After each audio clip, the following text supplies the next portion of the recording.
Etong apat na teams pala ang pinag-iisipan ngayon ni Lebron mga idol. May posibilidad pa na maging magkakampi ang mabigat na magkaribal sa NBA. Interesado naman ang Warriors sa player na kahawig ang laruan ni Kuminga. Balitang Lakers muna tayo mga idol. Interesado sa apat na team si Lebron James. Kung sakaling umalis siya ng Lakers, ayon niyan sa isang kilalang NBA reporter na si Brian Windhorst. Mukhang napagtanto ni King James na ang gusto talaga ng LA Lakers in the future ay mag-build around Luka Doncic at Austin Reeves. Mukhang nakamove on na daw sa Lebron James era ang LA at talagang patungo na sa bagong era para kay Luka. Ayon to sa NBA reporter, mukhang pinag-aaralan na lang ni Lebron magretiro at eto na ang kanyang huling season o lumipat sa ibang team at doon tapusin ang kanyang historic career. Kung piliin man ni King James ang tapusin ang kanyang legendary career sa ibang teams, etong apat daw ang nasa isip ni LBJ.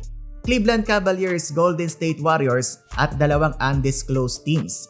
Sa tingin nyo mga idol, ano kaya yung dalawang undisclosed? Pero mapunta naman tayo sa most likely na Cleveland Cavaliers. Alam naman natin kung gaano kalapit ang puso ni Lebron James sa Cavs at marami na rin siyang nabuong koneksyon sa team na to.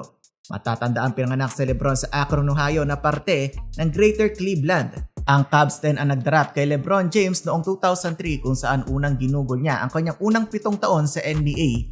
Umalis noong 2010 pero muling bumalik sa Cavs matapos ang 4 na taon at ibigay ang first ever championship ng Cavaliers. Ito yung historic 3-1 comeback nila Lebron, Kyrie at Love laban sa 73-9 season ng Golden State Warriors.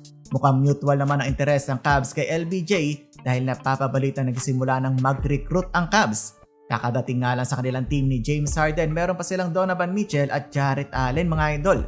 Mukhang nagpapakitang gilas ang Cavs para bumalik sa kanila ang hari. Kung hindi man Cavs, pangalawang option ang Golden State Warriors, ang team na matagal nang karibal ni Lebron James, ultimo ang kanilang star na si Stephen Curry. Pero after ng Olympics para mag-best friend naman tong si King James at Steph. Kitang-kita din yung chemistry sa court ng dalawang superstar, hindi mo talaga maipagkakaila na masarap panoorin ang combo ng dalawa. Matagal din naglaban ng dalawang to sa court kaya't buong buo ang respeto sa isa't isa. Bukod pa dyan, okay din ang location, hindi na kailangan umalis ang California ni Lebron. Yung 2 mystery team ay pwede daw New York Knicks dahil sa prime location at win now timeline at yung pang-apat ang Miami Heat na dati na ding team ni Lebron. Ito ding hit ang tumatarget kay Giannis na siya namang sinasabi na gusto niya maging teammate si Lebron. Sa huli mga idol, si Lebron lang ang nakakaalam kung anong best para sa kanyang karir, magretiro dito sa LA Lakers o tapusin ang kanyang historic career sa mga nasabing teams. Kayo mga idol, ano sa tingin nyo ang magandang gawin ni LBJ? Magtungo naman tayo sa karibal ng LA Lakers, ang Golden State Warriors na napapabalitang interesado kay Jeremy Sohan. May breaking news na naman kasi si Shams Charania. Tuluyan na nag-part ways ang San Antonio Spurs kay Sohan kung saan ang former lottery pick ay unrestricted free agent na ngayon. Nalilig si Sohan sa Golden State dahil sa iilang rason. Ayon sa isang NBA analyst, una dyan, mukhang hindi na interesado at nagdadalawang isip ang Warriors na isign si Lonzo Ball dahil sa health concerns. At dahil kinonvert na din ng GSW ang 2-way contract ni Pat Spencer to a standard NBA contract.